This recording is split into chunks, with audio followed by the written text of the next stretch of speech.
I think everything's at play because I think I've said many times, he is contracted to us, he's our player.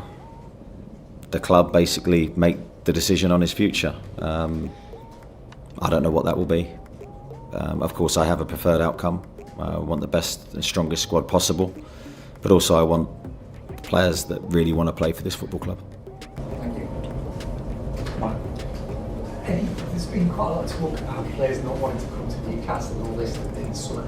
I think some supporters have been kind of felt a bit beaten down by some of that. As the manager, as somebody who's seen players who do want to come and the quality of players who do want to come, can you kind of offer a positive message about how good this club is and how top class players do want to come? I think you just look at the squad we have currently and you reel the names off of talented players, unbelievable players, and I love working with them. So I think that in a sense, those players that have come here and trusted me and trusted the coaching team and trusted the club, their careers have benefited from that. I don't think there's many players that have come here and haven't benefited from the experience that Newcastle can give you, and playing in front of these supporters, that's an absolute privilege and an honour.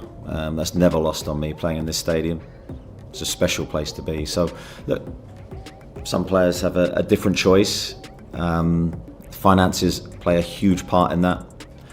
I've said many times, sat in this seat, we're not the highest players in the league. We're far from it. And that is sometimes reflected in the choices players make. I don't think it's a reflection on the city, on what we're doing here, what we're trying to create, or the football club. We're controlled still by PSR. That is still limiting what we can do, and that's the reality. Is this the moment that changes everything at Newcastle United? With Alexander Isak refusing to train with the squad and Liverpool's 100 million bid rejected, Eddie Howe just delivered the most revealing statement of his managerial career. What he said next will shake you to your core. What's up, Toon Army?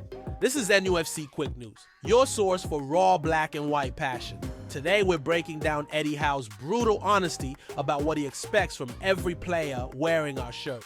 Let's get into it. Eddie Howe dropped an absolute bombshell in his latest press conference when discussing Alexander Isak's future. The manager made it crystal clear. I want the best and strongest squad possible, but also I want players that really want to play for this club. This isn't just about Isak anymore. This is Howe laying down the law for every single player at St. James's Park. But here's the context the mainstream media won't give you. Isak is currently training away from the squad after telling the club he wants to explore his options, following Liverpool's $110 million bid that was flatly rejected. The Swedish striker missed Newcastle's entire pre-season tour at Asia and won't be available for the Premier League opener against Aston Villa. What do you think? Should Newcastle only accept players who are 100% committed to the project, or should we try to convince players to stay regardless of their heart? This summer has been absolutely brutal for Newcastle's recruitment. The club has missed out on Liam Delap, Joao Pedro, Hugo Ekitike, and James Trafford, with most joining Premier League rivals. But instead of panicking, Howe is doubling down on his philosophy. He wants warriors, not mercenaries. The manager went even further, addressing critics who claim players don't want to come to Newcastle. I don't think there's many players who have come here and haven't benefited from the experience Newcastle can give you. Playing in front of these supporters, that's an absolute privilege and an honor that's never lost on me. Those are the words of a manager who truly understands what this club means.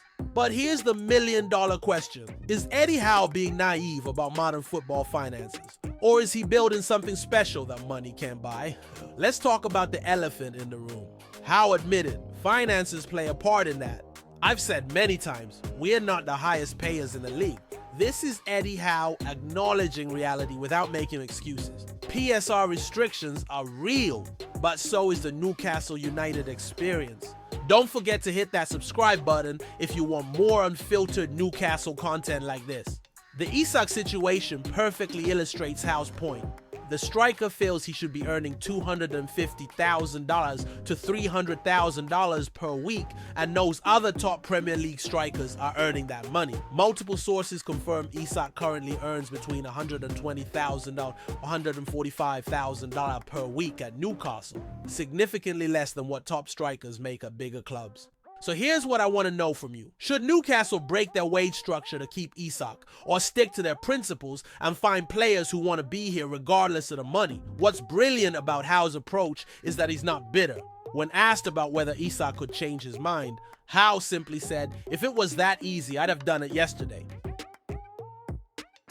He understands that some players will choose bigger wages at bigger clubs, but he's not compromising his vision for Newcastle United. The timing of this statement is crucial. Howe just delivered Newcastle's first major domestic trophy in 70 years by winning the EFL Cup in March 2025, beating Liverpool 2-1 at Wembley, proving that his philosophy actually works. Players like Bruno Guimaraes, Anthony Gordon, and even Isak himself have all improved dramatically under his guidance. And here's something the media won't tell you. This isn't just about current players.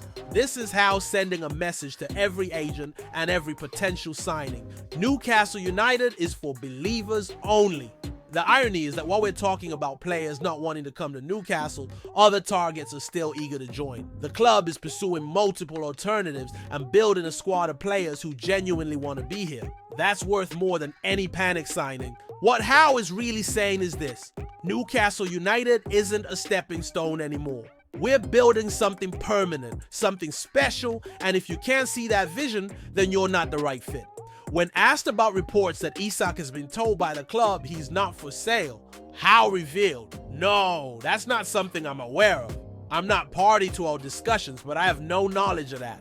This shows Howe's honesty and transparency. He won't make false promises or engage in power games. Make sure you're subscribed and hit that notification bell, because transfer deadline day is approaching fast.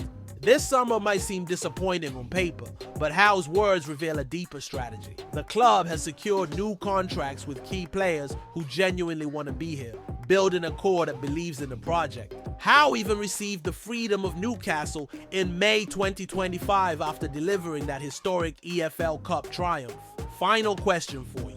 Would you rather have a squad full of players earning less but fighting for every ball, or players on massive wages who see Newcastle as just another paycheck? The truth is, Eddie Howe is playing the long game. He's building a culture where the badge means something, where players choose Newcastle United because they believe in the project, not just the paycheck.